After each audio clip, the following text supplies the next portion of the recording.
देवउठनी काशी की एक प्रमुख कथा शंखासुर नामक राक्षस की है। शंखासुर ने तीनों लोकों में बहुत ही उत्पात मचाया हुआ था। तब सभी देवताओं के आग्रह करने पर भगवान विष्णु ने उस राक्षस से युद्ध किया और यह युद्ध कई वर्षों तक चला। युद्ध में वह असुर मारा गया और इसके बाद भगवान विष्णु विश्राम करने चले गए। कार्तिक शुक्ल एकादशी के दिन भगवान विष्णु की निद्रा टूटी थी और सभी देवताओं ने भगवान विष्णु की पूजा की थी। शिव महापुराण के अनुसार पौराणिक समय में दैत्यों का राजा दंभ हुआ करता था। वह बहुत बड़ा विष्णु भक्त था। कई सालों तक उसके यहाँ संतान नहीं होने के कारण उसने शुक्राचार्य को अपना गुरु बनाकर उनसे श्री कृष्ण मंत्र प्राप्त किया। यह मंत्र प्राप्त करके उसने पुष्कर सरोवर में घोर तपस्या की। भगवान विष्णु उसकी तपस्या से प्रसन्न हुए, उसे संतान प्राप्ति का वरदान दे दिया। भगवान विष्णु के वरदान से राजा दंभ के यहाँ एक पुत्र ने जन्म लिया। इस पुत्र का नाम शंखचूड़ रखा गया। बड़ा होकर शंखचूड़ ने ब्रह्मा जी को प्रसन्न करने के लिए पुष्कर में घोर तपस्या की।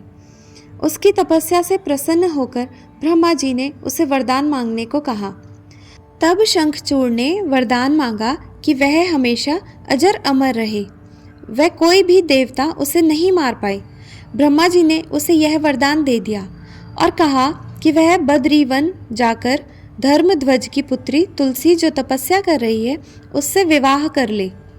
शंखचूड़ ने वैसा ही किया।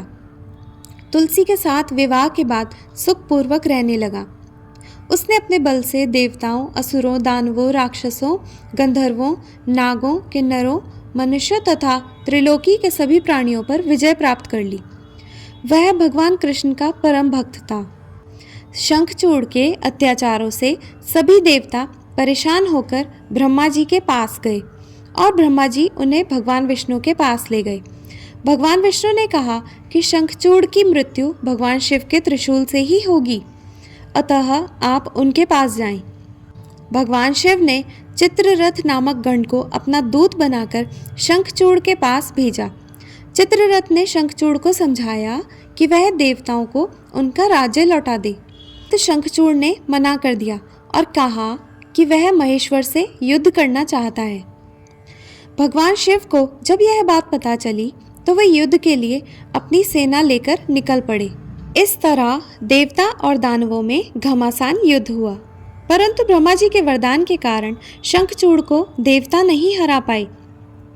भगवान विष्णु ने शंखचूड़ का वध करने के लिए जैसे ही अपना त्रिशूल उठाया, तभी आकाशवाणी हुई कि जब तक शंखचूड़ के हाथ में श्री हरि का कवच है और उसकी पत्नी का सतीत्व अखंडित है, तब तक इसका वध असंभव है। आकाशवाणी सुनकर भगवान विष्णु वृद्ध ब्राह्मण का रूप धारण कर शंखचूड़ के पास गए और उससे श्री हरि कवच दान में मांग लिया। शंखचूड़ ने वह कवच बिना किसी संकोच के दान कर दिया। इसके बाद भगवान विष्णु शंखचूड़ का रूप बनाकर तुलसी के पास गए। शंखचूड़ रूपी भगवान विष्णु ने तुलसी के महल के द्वार पर जाकर अपनी विजय होने की सूचना दी।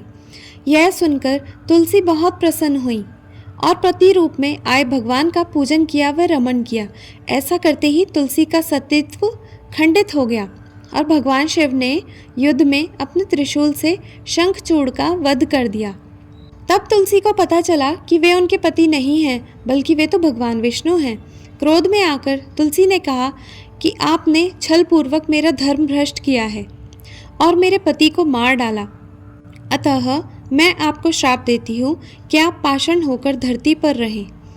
तब भगवान विष्णु ने कहा, देवी, तुम मेरे लिए भारतवर्ष में रहकर बहुत दिनों तक तपस्या कर चुकी हो।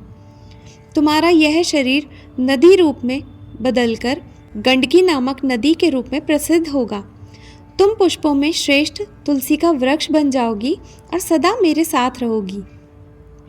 तुम्हारे श्राप को सत्य करने के लिए मैं शालिग्राम बनकर रहूँगा। गंडकी नदी के तट पर मेरा वास होगा। देव प्रबोधिनी एकादशी के दिन भगवान शालिग्राम व तुलसी का विवाह संपन्न कर मांगलिक कार्यों का प्रारंभ किया जाएगा। हिंदू धर्म मान्यता के अनुसार इस दिन तुलसी शालिग्राम विवाह करने से अपार पुण्य प्राप्त होता है। हे श्री हरि, सभी भक्तों पर अपनी कृपा बनाएं और जो भी भक्त सच्चे भाव से आपकी प्रार्थना करे उसकी सभी मनोकामनाएं पूर्ण हों। ओम नमो भगवते वासुदेवाय नमः।